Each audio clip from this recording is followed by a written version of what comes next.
Welcome to the deep dive. Today, we're really getting into the details of small business certifications. We've got an official letter here from the SBA, the Small Business Administration. It's specifically about their Veteran Small Business Certification Program, VetCert.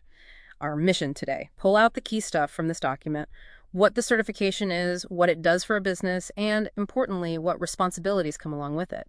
Think of it as, a shortcut through some important government contracting rules. Yeah, it's fascinating, actually, how just one letter, this single document, lays out not just the opportunity, which is great, but also the ongoing rules and the potential problems if you don't follow them.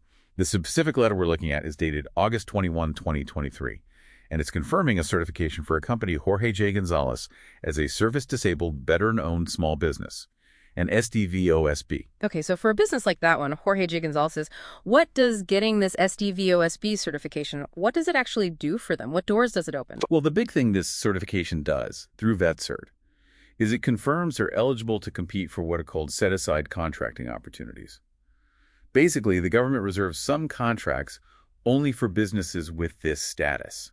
Think about it. It drastically shrinks your competition for a piece of that, huge federal budget pie. It's more than just an edge. It's direct access to contracts you might not otherwise even see. And it's public knowledge too, right? It's not some secret handshake. The letter says certified businesses, like this one, it even lists their SAM-UA. That's their unique entity ID. They're listed publicly on the veterans.certified.sba.gov site. Plus, they get SBA-approved digital icons they can use. Exactly, which, brings up a really critical point for any business that gets certified. How do you keep this status? It's valuable. The letter states the certification is good for 3 years from the date on the letter. And businesses can apply to get recertified starting 120 days before it expires. They just log into their VetCert profile. So yeah, it's definitely not a one-and-done thing. You have to stay on top of it. And speaking of staying on top of things, it also mentions the SBA might actually conduct a program examination, like at your office or work site during the certification period, to check things out. That sounds serious. It is. They want to verify the information is accurate. And this leads right into probably the most critical part highlighted in the letter, the what if. What if things change in your business? Right. Because the letter is very explicit. It says you must inform the SBA of any changes to the business that could affect eligibility. This isn't like a polite suggestion. It's a core requirement. It's about program integrity. Okay, let's unpack that. What kind of changes are we talking about here? What triggers this reporting need? The letter gives specific examples, key things like a closure of the business, obviously, or a change to the firm's ownership, business structure, or control. That's a big one. Also, filing of a bankruptcy, or even a change in a veteran owner's active duty status. These are all pretty fundamental changes that could impact whether the business still qualifies under the rules. And if a business doesn't report these changes, let's say they miss the deadline, what happens then? What are the stakes? The stakes are high. The consequences are laid out very clearly.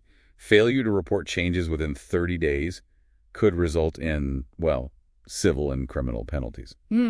Also, a referral to something called the Debarment and Suspension Committee, and even decertification and removal from the Veteran Small Business Certification Program. Wow, that Debarment and Suspension Committee, that sounds like it could mean being banned from all federal contracts, not just set-asides. That's exactly what it could mean. It's potentially a business-ending situation for companies relying on government work. Yeah, that's a huge potential downside. It really drives home that these certifications, while beneficial, they come with some serious ongoing responsibilities. And the letter also notes importantly that all SBA programs, VetCert included, are offered on a non-discriminatory basis. Fair access is key.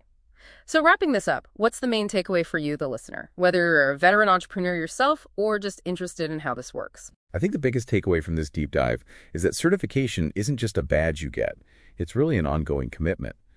Understanding the benefits, sure, but also the time limits, and especially these strict reporting rules and what happens if you ignore them, that's absolutely vital. Being proactive, being transparent.